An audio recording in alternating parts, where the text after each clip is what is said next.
عطا فرمائے۔ سورہ آل عمران آیت نمبر 130۔ اللہ تبارک و تعالی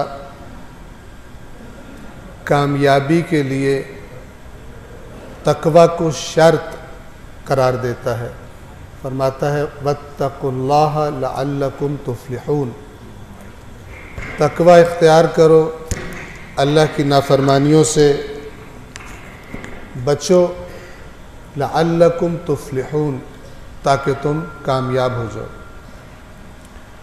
آیت نمبر 131 میں فرماتا ہے واتقوا النار التی اعدت للکافرین، اور اس آگ سے بچو جو کافروں کے لیے تیار کی گئی ہے، اس آگ سے بچو جو کافروں کے لیے تیار کی گئی ہے۔ لیکن آپ توجہ فرمائیں،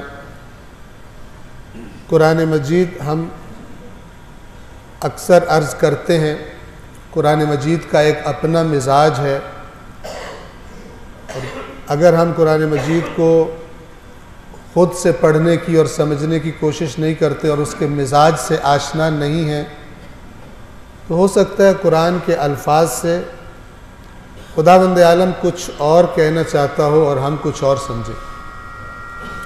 یہ جو فرمایا واتقوا النار التی اعدت للکافرین، بچو اس آگ سے جو کافروں کے لیے تیار کی گئی ہے، تو شاید ہمارے دل میں یہ جائے کہ یہ بات تو کافروں کی ہو رہی ہے، ہم تو اس آگ سے بچے ہوئے۔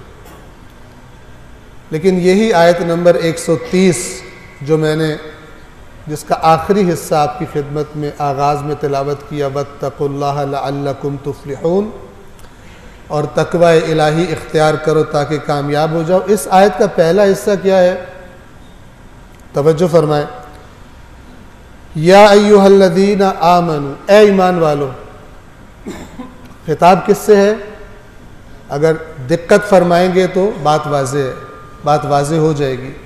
خطاب کس سے ہے؟ یا ایھا الذین آمنوا، اے وہ لوگو جو ایمان لائے ہو، لا تأکلوا الربا، سود خوری نہ کرو۔ اس کا مطلب ہے کہ ایسے بھی ایمان والے ہو سکتے ہیں جو ایمان والے کہلواتے ہوں لیکن سود خور بھی ہوں۔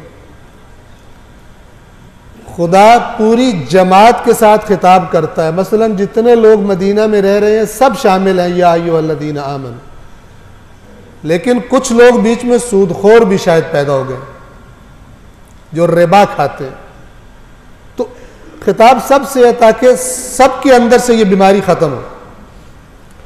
لا تأکلوا الربا اضعافا مضاعفہ، سود در سود یہ نہ کھاؤ۔ اس کے بعد فرمایا واتقوا اللہ لعلکم تفلحون، تقوی اختیار کرو تاکہ کامیاب ہو، یعنی سود کھانے سے پرہیز۔ اب یہاں پر تقوی کا معنی کیا بن جائے گا؟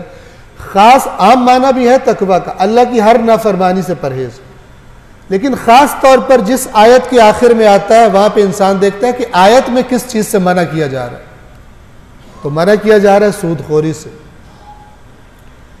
اس کے بعد کیا فرمایا؟ آیت نمبر 131 جو میں نے عرض کی واتقوا النار التی اعدت للکافرین، توجہ کریں کہ اس آگ سے بچو کہ جو کافروں کے لیے تیار کی گئی ہے۔ لیکن یعنی اگرچہ تم ابھی اس وقت صاحبان ایمان کہلاتے ہو، لیکن اگر تم سود خوری سے باز نہ آئے تو اسی جہنم میں ڈالے جاؤ گے جو کافروں کے لیے تیار کی گئی ہے۔ قرآن کا کافر کون ہے؟ جان بوجھ کر اللہ کے حکم کا انکار کرنے والا، نہ ماننے والا۔ اس معنی کو اچھی طرح ذہنوں میں بٹھا لے، اس سے کسی کو کوئی استثناء نہیں ہے۔ شروع ہو رہی ہے بات اے ایمان والو، اور انہی سے کہا جا رہا ہے اس آگ سے بچو جو کافروں کے لیے تیار کی گئی ہے، یعنی تم اللہ کے احکام کے انکار سے، جان بوجھ کر نہ ماننے سے کفار میں شامل ہو جاؤ۔ کافر کسے کہتے ہیں؟ جانتے بوجھتے ہوئے خدا کی بات نہ ماننے والا۔ اور قرآن کریم کی متعدد آیات میں اگر آپ غور کریں تو انسان کو پتہ چلتا ہے کہ قرآن کفر سے کچھ اور کہنا چاہتا ہے۔ کفر کے درجات ہوتے ہیں جیسے ایمان کے درجات ہیں، تو اللہ کا حکم جب پتہ چل جائے جان بوجھ کے اسے نہ ماننا، یہ اسے قرآن مجید کفر قرار دیتا ہے جیسا کہ اس آیت میں ہے۔ آیت نمبر 132 اگلی آیت آپس میں مربوط ہے. تقوی اختیار کرو یعنی بچو اس آگ سے جو کافروں کے لیے تیار کی گئی ہے.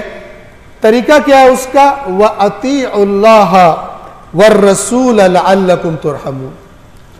اس کا راستہ یہ ہے کہ اللہ کی اطاعت کرو، اللہ کے رسول کی اطاعت کرو. لَعَلَّكُمْ تُرْحَمُونَ یعنی اگر خدا کی رحمت کے نزول کے طلبگار ہو، خواہش رکھتے ہو، تو اس کا راستہ فقط آرزو کرنا نہیں ہے. اس کا راستہ یہ ہے کہ جو اللہ کی طرف سے تمہارے پاس پہنچا ہے، جو اللہ کے رسول نے تم تک پہنچایا ہے، خدا کا رسول جو تمہیں حکم دیتا ہے، اس کی اطاعت کرو تو خدا کی رحمت تم پر نازل ہوگی. اللہ اپنے وعدے پورے کرے گا، تمہاری مدد کرے گا، تمہاری تائید کرے گا، تمہاری نصرت کرے گا، لیکن اس کی شرط یہ ہے کہ تمہیں پہلے اپنے آپ کو اطاعت گزار اور اطاعت شعار بنانا ہوگا. اگر تم مصر ہو اللہ کی نافرمانی میں زندگی گزارنے پر، اطاعت پروردگار، اطاعت رسول نہیں کرتے اپنی زندگی، اپنی مرضیاں چاہتے ہو، تو پھر قرآن کی یہ آیت کہنا چاہتی ہے پھر تم صاحبان تقوی نہیں ہو. پھر خدا کی رحمت کا نزول بیجا آرزو ہے، بیجا آرزو ہے. اور اگر تمہیں دنیا میں کچھ مل بھی جاتا ہے تو وہ تو جو مسلمان نہیں ہیں ان کو بھی دے رہا ہے.